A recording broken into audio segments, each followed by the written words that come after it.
Sevgili izleyiciler, Türkmen gazı 1 Mart itibarıyla Türkiye'de. Enerji ve Tabii Kaynaklar Bakanı Alparslan Bayraktar, gazın Türkiye'ye İran üzerinden geleceğini söyledi. Bakan Bayraktar, Türkmenistan yıl sonuna kadar 1 milyar 300 milyon metreküplük doğal gazı tedarik edeceğiz dedi.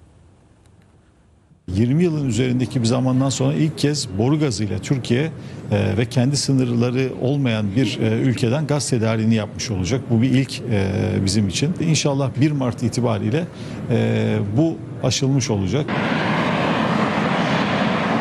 Türkmenistan'dan gaz akışının 1 Mart'ta başlayacağını söyledi. Bu ülkeyle imzalanan doğalgaz anlaşmasının detaylarını paylaştı. Bu yıl itibariyle, bu yıl sonuna kadar devam edecek bu tedarik sürecinde 1,3 milyar metreküplük bir doğal gazı biz tedarik edeceğiz inşallah ve onu Türkiye'deki kullanıcılara sunacağız. Enerji ve Tabii Kaynaklar Bakanı Alparslan Bayraktar, gazın Türkiye'ye ulaşma sürecinde izlenecek yol haritasına da açıklık getirdi. İran üzerinden swap yoluyla, yani takas yoluyla Türkmenistan'ın İran'a teslim edeceği gazı İran Türkiye doğalgaz bağlantı noktasına Gürbulak'ta orada teslim almış olacağız.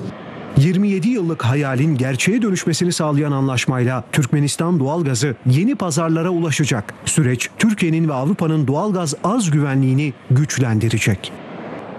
Türkmenistan çok önemli bir aslında gaz tedarikçisi, gaz üreticisi. O kaynakların Türkiye'ye gelebilmesi, Türkiye üzerinden özellikle buna ihtiyaç duyan Avrupa'ya gidebilmesi de önem arz ediyor. Bu anlamda bizim altyapımız buna hazır.